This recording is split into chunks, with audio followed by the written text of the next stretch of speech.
de semaine na balantino sur le journal la pona peuple info lingala nen ke bozake bel bo so poste téléviseur na bino pona kolanda journal na bino to fongola masolo na présidence pona kotel sabino que chef de l'état Félix Antoine Tshisekedi Tshilombo azalaki parmi ba invités de marque na investiture ya président gabonais Brice Oligui bolanda ba détail longoni héritier mapindeli.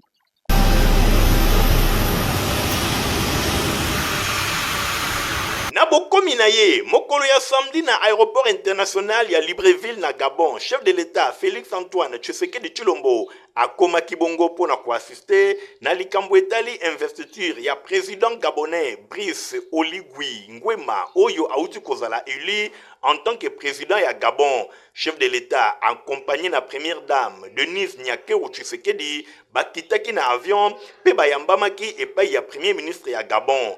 Mbala moko bakendaki na salon d'honneur epai wapi bazwaki mwa tango ya kobeta masolo na nsima ya kosaliwe quelques personnalités oyo bazalaki na pied ya avion pona koyamba chef de l'état Félix Antoine Tshisekedi Tshilombo elongo na molongani na ye Denise Nyakeru Tshisekedi. Bongo na nsima chef de l'état azwaki nzela pona kokende epai wapi ebongiselaki ye po ayeba na kovanda avant à assister na cérémonie d'investiture proprement dite. Chef de l'état nzela ayambamaki na ba diaspora congolaise oyo baza ebele kuna na mboka Libreville na Gabon basouhaitaki eboye ibolamu na ndenge aniati makolo ya Libreville boyo kandenge basepelaki.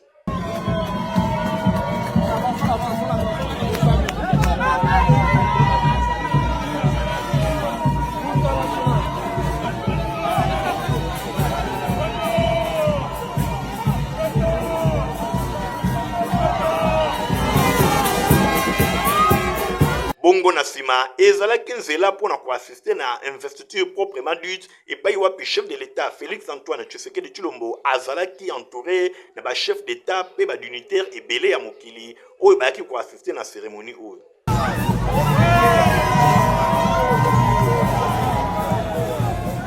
Karama solo ya présidence Bosnel Kosimba que Nabokomi ya chef de l'état Félix Antoine Tshisekedi Tshilombo et Longona distinguée première dame na Libreville couple présidentiel et Yambamaki Kitoko na diaspora congolaise ya Libreville na Gabon Bolanda Badeta et Longo na héritier Mapindemi. Akomaki samedi 3 mai na début ya matinée na Libreville, capitale ya Gabon et Paiwapi, chef de l'état Félix Antoine Tshisekedi Tshilombo ayaki ko assister na cérémonie ya investiture ya homologue na ye Brice Oligui Nguema. Bosimba ke chef de l'état azalaki accompagné na distinguée première dame Denise Nyakeru Tshisekedi. Chef de l'état avandaki na tribune ya stade de l'amitié sino-gabonaise oyo ezali bongo na quartier populaire Angoje kuna na mboka Libreville. Azalaki pene na ye na 15 autres chefs d'état africains pe ba personnalité ya ndenge ya haut niveau. Kati na bango Massad Boulos, oyo azali conseiller spécial chargé ya affaires ya Afrique ya président américain Donald Trump, oyo ayaki pepo na circonstance. Bosimba ke cérémonie elekaki vraiment na ndenge ya malamu, nouveau chef d'état gabonais Oligui Nguema Brice Clotaire a prêté serment na ye pour na ko remplacer désormais Omar Bongo Alain, oyo autaki kozala evincé mikolo eleki. Kasi lelo Oligui Nguema yende azali ko diriger mboka babengi Gabon. Cérémonie ya investiture elekaki vraiment na ndenge moko ya malamu. Boye yoana nyonso ezali kotalisa pe bondeko oyo République démocratique du Congo azana yango elongo na mboka Gabon. L'Assemblée nationale bureau a sali mise au point pour naba correspondance na bango elongo na cour constitutionnelle bolanda ba précision elongo na héritier Mapine. Ezali na malentendu mon côté entre correspondance ya président ya Assemblée nationale pe réponse ya président ya cour constitutionnelle pona oyo etali affaire Matata Ponyo. Ba correspondance nyonso mibale ezali valide pambate ezali ko relever na procédure ya échange moko normal entre l'institution mibale. Esengeli bosimba ke ba institution ezali ko s'échanger tango nyonso na voie ya correspondance. Président ya Assemblée nationale na correspondance na ye a constataki ke action judiciaire moko contre député national ya législature en cours ezwaki te au préalable saisi ya levé ya ba immunité na ye. Selon Ndenge Mobeko ezali ezali kotalisa na stade oyo ezalaki nanu officiellement informé te pour na ouverture ya action judiciaire contre honorable Matata Ponyo ndenge ezali kotalisa législature oyo. Donc ezalaki bongo na bonne voie ayeba na ko saisir cour constitutionnel pour na oyo etali député national en fonction après avoir kozala alerté et pas na yemoko. Président ya cour constitutionnel yepe na nzela ya malamu na réponse na ye na correspondance oyo azali motu moko oyo akoki ko éclairer lanterne ya bureau ya assemblée nationale pour na question oyo ye azalaki alerté na tina wana correspondance ezali ko informer officiellement président ya assemblée nationale topé bureau que ezali action judiciaire oyo ouverture na yango ezalaki liboso ya législature ya sika. Donc intéressé à comparatra qui déjà mbala ebele avant akoma député. Président ya cour constitutionnelle Dieudonné Kamuleta atalisi ke ezali ba poursuite ya sikate affaire oyo ezalaki déjà prise en délibéré. Yango ezali kotalisa ke na stade oyo ezali susu na likambo etali demande ya lever ya ba immunité te. Pambate affaire ezalaki na niveau ya ouverture ya ba poursuite te oyo etami na charge ya Matata Ponyo. Boye pour na correspondance na ye ezali ko préciser que président de l'Assemblée nationale, boye juge constitutionnel, yende azali capable à répondre à la préoccupation pe koloba eloko nini esengeli eye bana kosalema pambate affaire ezalaki déjà prise en délibéré, action judiciaire ezalaki déjà en cours. Augustin Matata Ponyo pona ye ba immunité na ye ezalaki déjà levé en tant que sénateur avant akoma député national. Boye azali sous ba immunité parlementaire te oyo cour esengeli aye bana kosenga balongola pe ba préciser na président de l'Assemblée nationale que liboso ya réalité oyo e kozalande juge akosala constat pe akose prononcer pour na procédure nini oyo esengeli elandama sur base ya ba texte.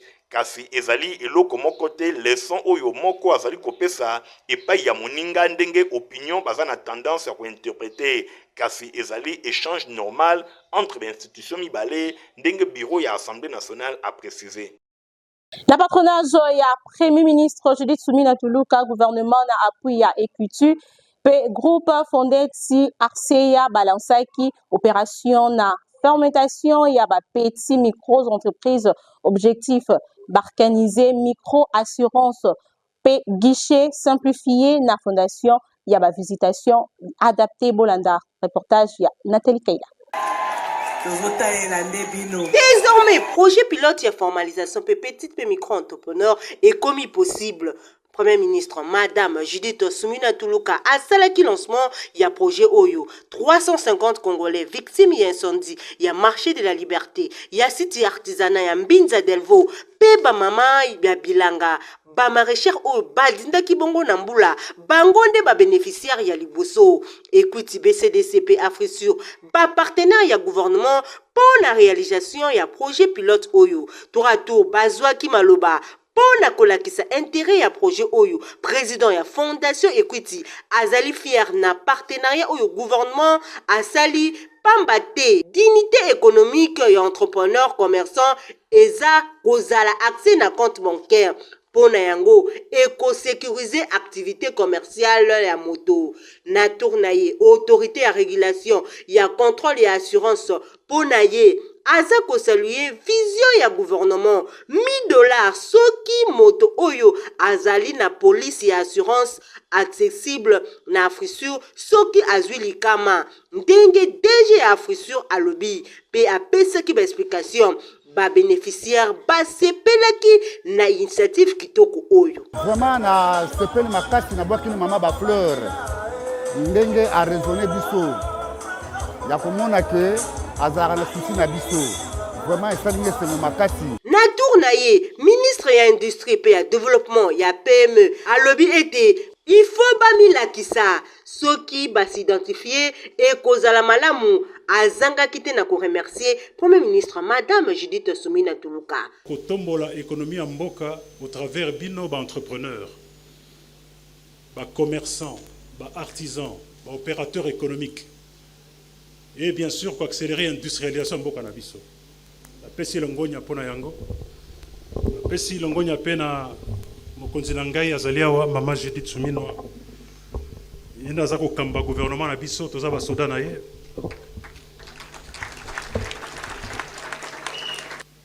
oyo nga na kosenga na bino ezali nini bandeko na ngai ba entrepreneur ba commerçant ba artisan bomilakisa pona yebi bokimaka l'État pona harcèlement fiscal pona talo ya taxe eleki yango botikalaka lokola bobombami te bomilakisa parce que tozwi ba mesure pona koalléger ba taxe nyonso wana pona kosalisa bino pe bozala makasi botombwama.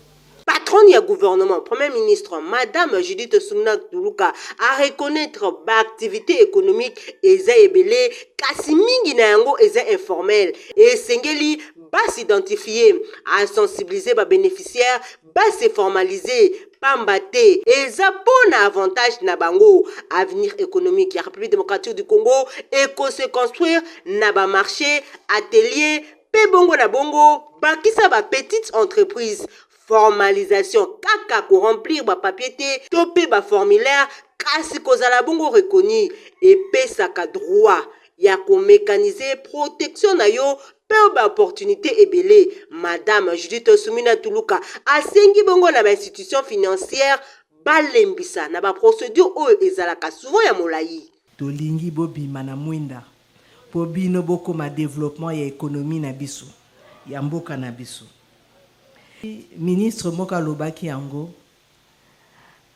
engagement Moko Oyo président Lobaki na campagne na et puis après ba élection, eza que a créé ba emploi. Ba emploi ngo tolobi eza kaka te ke to kende na fonction publique te. Musala o bino bozo sala. Na ndenge tozol balelo na molili. Musala wana nde eza ndenge ba ninga balobi ba ministre wa. Eza musala o il faut yebana parce que bozo contribuer na économie ya mboka te. Donc tozo pesa bino possibilité moi musala ozo sala lelo ekola pe lobby parce que batio na cadre moko boye na ba mécanisme moko boye ekomema ope moi musika activité na yo ekufa te. Bosimba ke remise symbolique et pas ya premier ministre na kopesa bango ba carte bancaire pour ba document ya la police ya assurance na ba représentant ya ba victime ya incendie ya marché de la liberté ya site ya artisanat ya Delvaux pe ya rien à faire milulu oyo et se clôtura ki bon kitoko et ezala ki bongo na présence ya ba membre ya gouvernement Tokoki Kotanga vice premier ministre ministre ya économie Daniel Mukoko Samba ya travail ya industrie ya tourisme ya politique ya aménagement ya ville ya Kinshasa ya jeunesse ba députés nationaux oyo bazanga kite koya ko soutenir projet kitoko oyo na geste oyo gouvernement alingi ko transformer force invisible oyo eza bongo moteur ya développement kolisa mosala na yo batela lobby na yo.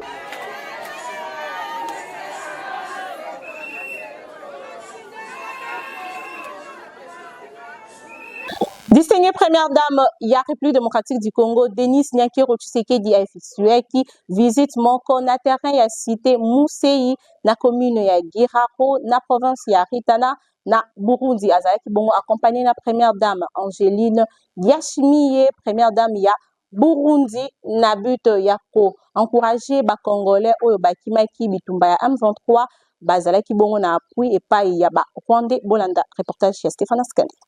Bada première dame ya République démocratique du Congo na Burundi bango ba visita ki bana oyo baza da centre d'accueil fraternité sans frontières boyeba ke Denis Nyakiro Tshisekedi elongo na Angeline Ndaishime ba deux premières dames ba effectué ki visite oyo na centre d'accueil ONG fraternité sans frontières pour na cadre ya solidarité régionale na réponse ya crise humanitaire où ils allaient toucher ba milliers ba familles congolaises où ba se déplacer na raison ya ba conflit à est la République démocratique du Congo face ya ba montée ya ba violence où ils a kosalema na province ya Sud Kivu pe Nord Kivu. Fondation sans frontières a procéda ki bongo na kolongola yango provisoirement activité na yango bakei na Burundi pour garantir cadre de sécurité na plus de 300 enfants oyo baza bongo ba orphelins pe ba vulnérables accompagnés na ba encadreur na bango na passage oyo na centre ba deux premières dames basalwa ki ba effort oyo ba déployer ba équipe na terrain pour participer na remise symbolique ya ba bien essentiel oyo ezalaki exposé na moment wana boyebake moment ya solidarité et marquaki bongo ba échange chaleureux na bana oyo banzembo ba interprétaki pe ba signe ya reconnaissance na espoir. ONG Fraternité sans frontières eza enregistré légalement dans la République démocratique du Congo eza na ba domaine d'intervention locale protection ya bana, éducation, santé, accompagnement psychosocial pe groupe vulnérable bakisa lisusu réinsertion ya bana na ba situation difficile. Bosimbaki initiative conjointe oyo esalemaki entre Fondation Denis Nyakiro Tshisekedi na Fondation Bonne Action Umungi Raneza et yaki bongo pona ko renforcer ba action en faveur ya bana oyo baza bongo ba déplacer pona coopération humanitaire entre Kinshasa na Bujumbura. Ba reporter journal la peuple na peuple Basali Libino résumé ya activité ya Brège Engali oyo asali depuis ya commis secrétaire exécutif ya provincial ya Iko province ya Kinshasa. Ville ya Kinshasa ezali ya koningana Union Congolaise parti cher ya autorité morale professeur Daniel Mukoko Samba depuis banomaki Brège Engali Obama lokola secrétaire exécutif provincial ya ville ya Kinshasa Brège Engali Obama elongo na comité na ye bazali kosala mosala na ndenge ya kosakana te bendele ya Iko lelo ezali kopepa bisika nyonso na misala ya kitoko pe ya malonga oyo ezali kosalima. Brège Engali Obama le 13 octobre 2024 à Sangisaki, plus de 5000 personnes bayaki ebele na espace culturel solidaire oyo ezwami na commune ya Maluku pour na ko assister na cérémonie ya adhésion na ye na parti politique babengi Union Congolaise Iko na Mokuse. Cérémonie oyo bosimbake ezalaki présidé et pa ya directeur ya cabinet ya VPM ya économie Clinton Bamana Matembele ya Simandaku Brège Engali Obama afinaki fiche d'adhésion azwaki ba insini nyonso ya parti oyo etalisaki ke akomi désormais membre ya Iko pe délégation ba chef coutumier ba pesaki ye ba insini ba symbole nyonso ya pouvoir coutumier. Brège Engali Obama azwaki diplôme de mérite et paye ya observatoire congolais pour la bonne gouvernance et sociale. Nasima ya adhésion na ye Brège Engali Obama akendaki mbala moko kolamusa ba base na nyonso pona kokota na Iko Union Congolaise. Le 18 novembre mobange na cérémonie ezalaki organisé na epai wapi Brège Engali Obama atambolaki na message fe moko message ya kopesa ba félicitations epai ya vice premier ministre pe ministre ya économie nationale professeur Daniel Mukoko Samba le technocrate. Cérémonie elekaki vraiment kitoko. Brège Engali asengaki na population to ba base na ye bango nyonso bakota na Iko. Le 11 janvier 2025 de siège ya Union Congolaise Iko oyo ezwami na commune ya Mongafula e yindaki na ndenge ya kosakana te. Brège Engali Obama na sima ya kozala nommé lokola secrétaire exécutif provincial ya Iko ville ya Kinshasa akitaki mbala moko na siège ya parti elongo na ba collaborateur na ye oyo nyonso bazalaki nommé pe échantillon ya base na ye po na ko remercier secrétaire général ya Iko Prince Mwabi po na ndenge apesi ye confiance pe babosanaki te autorité morale ya Iko le technocrate professeur Daniel Mukoko Samba. Na clôturaki année na lakisaki que Brège a mérité pour que feuille de route na biso Toko Kisango. Moussala Ebandakate Ebandi, le 25 janvier 2025, secrétaire exécutif provincial ya Iko Kinshasa, Bridge Ngali Obama, a sangisaki plus de 300 leaders na résidence na ye oyo ezwami na Salongo, na commune ya Lemba. Bango nyonso ba leader to ba cadre oyo, ba koti na kati ya Iko, ba signaki ba fiche d'adhésion, pour na kolakisa ke désormais, ba komi ya Iko, ba zwaki ba insigne ya parti, biloko ya ndenge na ndenge. Bridge Ngali Firi Obama. Lelo tozalaki na adhésion ya ba cadre o ba wuti na bisika ebele, ba wuti na ba association, ba wuti na ba parti mususu o ba ye ko rejoindre biso na niveau ya Union Congolaise. Asangisaki ba femme militaire o mibali na bango bazwami na front na est ya République démocratique du Congo pona kobundela mboka na cercle solidaire na commune ya Maluku epai wapi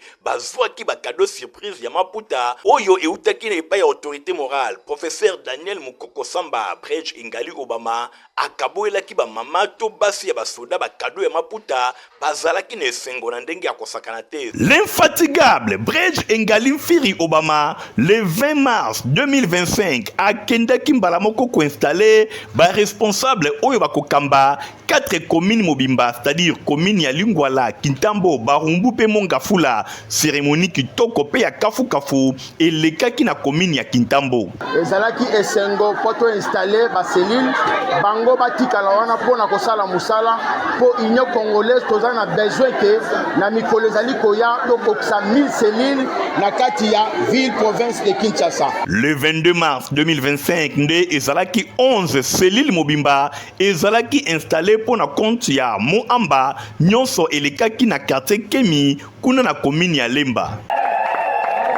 Commune Yansele, Mabele Mame et Yamba Kibongo Bridge, Ngali Firi Obama, les lions de la ville de Kinshasa, Wana Ezalaki dimanche 30 mars 2025, et Paiwapi, 17 cellules Mobimba, Ezalaki installé, Pekuna, Kado Yamaputa et Pesamaki le sous pour la maman, plus de 250 pannes et Kabola Maki, et Outaki et Paya autorité morale, ya Uko, professeur Daniel Mukoko Samba. Bongo samedi 26 avril 2025, na quartier Salongo 3, kuna na commune ya Lemba et Paiwapi, Bridge Ngali Obama a créé que cellule moko na kombo na ye, cellule Bridge Ngali Obama, bendele ya Uko ezali kotombwa makuna, pe baiba kokamba yango, bazwaki ba symbole nyonso ya parti politique babengi Uko, bango nyonso ebele basadere kuna.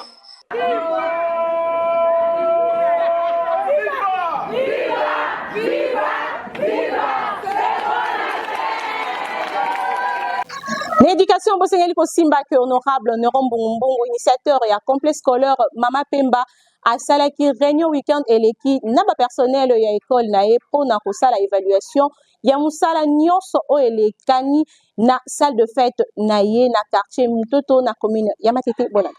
Qui veut aller loin ménage sa monture ndenge kaka balobaka na lopoto. Honorable Nerombungu oyo azali initiateur ya complexe scolaire Mama Pemba azali kokanga maboko te, azali kolukaluka ndenge nini kosala poete flambeau ya complexe scolaire Mama Pemba eye batango nyonso na kotelema. Weekend eleki asangisaki ba responsable nyonso ya complexe scolaire Mama Pemba ezalaki bongo na salle de fête na ye oyo ezwami na quartier Mutoto na commune ya Matete. Nyonso wana ezalaki occasion po na honorable Nerombungu elongo na ba responsable ya école baye bana kosala évaluation kotala tala ndenge nini ba trimestre mibale elekaki pe koluka ba stratégie ndenge nini kosilisa trimestre oyo ya suka babengi 3e trimestre. Nyonso elekanaki vraiment kitoko. Honorable Nerombungu elongo na personnel ya complexe scolaire Mama Pemba basololaki pe batalaki ndenge nini école ezali kotambola pe koluka ba stratégie ndenge nini bakotambusa école même pona année scolaire 2025-2026. Nyonso elekaki vraiment kitoko. Initiateur ya complexe scolaire Mama Pemba honorable Nerombungu azanga kite ko féliciter ba responsable école ndenge bazali kosala mosala pe ezalaki occasion po na kotalisa ke parmi ba école oyo eponamaki na ville ya Kinshasa po na koyamba semaine ya science pe technologie complexe scolaire Mama Pemba yango pe ezalaki parmi ba école oyo eyambaki milulu oyo nyonso wana ezali kotalisa ke misala niveau ya complexe scolaire Mama Pemba ezali komata se komata nde na suka ya réunion oyo préfet ya école complexe scolaire Mama Pemba azanga kite kopesa ba précision kobimana une réunion purement stratégique pour traiter moi ba point ebele ya liboso ezalaki évaluation ya ba activité ya deuxième trimestre comme vous le savez tozongaki deuxième trimestre depuis lundi pe mukonzi après kouta na voyage lelo asangisaki ba cadre nyonso oyo bazana responsabilité ya gestion ya complexe solaire Mama Pemba yango wana tozala awa ko présenter musala tosala ki na deuxième trimestre et puis ko pesa ba projection pour na mbula oyo ekoya 2025-2026 pe troisième trimestre oyo banda déjà une semaine passée kozala na Mama Pemba 1 déjà na 2025-2026 tozali ko yangela encore école ya mibale oyo tokobenga na kombo ya Mama Pemba 2 oyo eza na avenue Mwanga quartier de la paix commune Kisenso école wana ezali kofungama donc tokobenga déjà baboti ba koka déjà koleka ko visiter école wana batala ba condition oyo tozali kosala na école wana oyo ko permettre que bana na bango bazala na esika ya malamu oyo bazali kotangela aye nyonso ebandaki pe esukaki vraiment kitoko honorable Nerombungu Fumabanga Moyo initiateur ya complexe scolaire Mama Pemba akani kosala lisusu makasi po ete complexe scolaire Mama Pemba ezala toujours parmi la meilleure école na ville ya Kinshasa, pourquoi pas na République démocratique du Congo oyo ezali cadeau moko kitoko honorable Nerombungu apesi bana ya ville ya Kinshasa bijou oyo complexe scolaire Mama Pemba na masolo ya religion bosengeli kosimba que na bokambami ya pasteur Midar Kakolongo balengeli du lundi 26 mai kino na dimanche 1er juin bazali bongo na séminaire sur la délivrance événement eye na kati ya Kasavubu bana na Nzambe boyo kelanga eloko oyo église le rocher frappé na bokambemi ya apôtre Medar Kakolongo Kalala babengisi bino na mobange na séminaire epai wapi ekobanda di lundi 26 mai au dimanche 1er juin kuna na siège ya église na bango ezwami na avenue Momboyo numéro 41 kuna na commune ya Kasavubu bana ya Angola bana Brazzaville bana ya bakomine ya Nzinga tomoni bongo ngiri lingwala selembau kalamu bobenga bibino nyonso pourquoi pas ya Congo mobimba na mobange na séminaire oyo epai wapi mama na likambo lango ezali la délivrance sur les ordres de réclamation boya yo moto tambolaka obetaka ba porte par-ci par-là banzela ekomela yo molili mabulu na mabulu solo ya kimpuka balatisa na nzoto boya à travers mobange na séminaire oyo kolo akomi monisama bana na Nzambe bobenga mibino nyonso tu na avenue Momboyo numéro 41 kuna na commune ya Kasavubu boza mobimba boya na séminaire oyo epai wapi ekobanda lundi 26 mai kino dimanche 1er juin oyo na semaine ekobanda kosalema de 16h à 20h et bongo mokolo ya dimanche kozala somo kitu moko ya kafu ekobanda de 7h30 à 10h30 boya ebele kolo akosokola bino akolongola bino basolo ya mabe ya mvindu oyo moyini satana alatisa bino nde tolobi ete mwana Nzambe osala na Brazzaville osala wapi toutes les communes ya Kinshasa tozokutana biso basolo Kasavubu cette fois-ci basolo ya molili oyo totambolaka nango partout makambo ezosimba te mbaloyo makambo kosimba advienne que pourra oya lokayo fatuna mama na ye okotanga kindoki pona nini kuna à travers ma prière ya makasi bokozala parfumé à travers makila na Yesu bokokoma na solo ya kitoko na nzela ya mabondeli oyo ba miracle ya kafu ekosalema ebongo botuna ngai orateur ekozala kaka ye moko apôtre Médard Kankolongo Kalala boya ba prière ya kafu ekomi monisama botuni ngai date boyoka malamu na beti sete yangwe kobanda du lundi 26 mai au dimanche 1er juin na ngonga ya 16h kino 20h pe dimanche na ngonga ya 7h30 kino 10h30 boya ebele na avenue Momboyo numéro 41 Boza Mobimba okotaki kao okobima na solo ya malasi ya Lola assemblée na biso nyonso ya commune biso baso tokozala centrale mpona kokata basolo ya molili kokotisa bana nzambe na saison ya gloire nzambe oyo tosalelaka aparfume yo.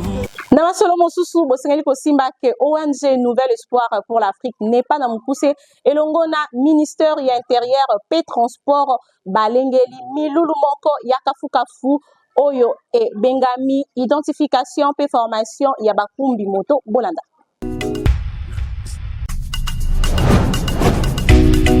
Ozali mokumbi tukutuku tope motar. Ozali na mokumba monene na ekolo kasi bokengi na nzela pe mibeko ya mosala ezali na ntina mingi na Congo démocratique. Na yango ONG Nouvel Espoir pour l'Afrique n'est pas na bosangani elongo na ministère ya intérieur na ministère ya transport babongisi milulu minene na oetali boyebi pe mateya ya bakumbi tukutuku tope identification et formation des motards. Ezali likambo na yo mabongisi yango ezali pona kobongisa bokengi na nzela tope sécurité routière kopesa tope kokamba na malamu koleka mosala ya bakumbi tukutuku na kati ya mboka ya Congo démocratique. Elongo na ONG Nouvel Espoir pour l'Afrique ezalaki ndoto tobule pe tosali motiva pezali potopoto kitoko pona bana mikolo pe ya koikomela yango. Protivap encore et toujours. Oyo mama bituna tuna aye bakate tirero apesa mwana ye bire. Ebe na santé kitoko boye. Olesaka ye nini? Aliaka Protivap. Soka ba mama nyonso batimbe ya Protivap potopoto kitoko pona ba bébé pro. Mama soma ye. Mwana na ngai depuis abanda kolia akoli boye. Aliaka kaka Protivap. Protivap. Protéine, vitamine, énergie. Azama yele na classe abela kabela kate alimbaka te. Ba maman, félicitations à vos connaissances. Protivap, facile à digérer et nourrissant. Ezana, protéines, vitamines et énergie. Hey, bébé nayo kitoko ninyo esakae. Ba ba ingakango, santé kitoko nzoto makasi. Matemi disa, mama de samwana. Sukana mbimbi, oye sukana mbimbi. Protivap, pro bébé pro. Produit par Chris SARL. Journal à peuple et combination restero kabwana beauté sans que topesa merci na Igor Singh wazala ki bongo na sima ya caméra édition et sima makina Midjo Mabasi pe na montage tozaki bongo na Christian Kiange Beni na notre tani balasima. Au revoir.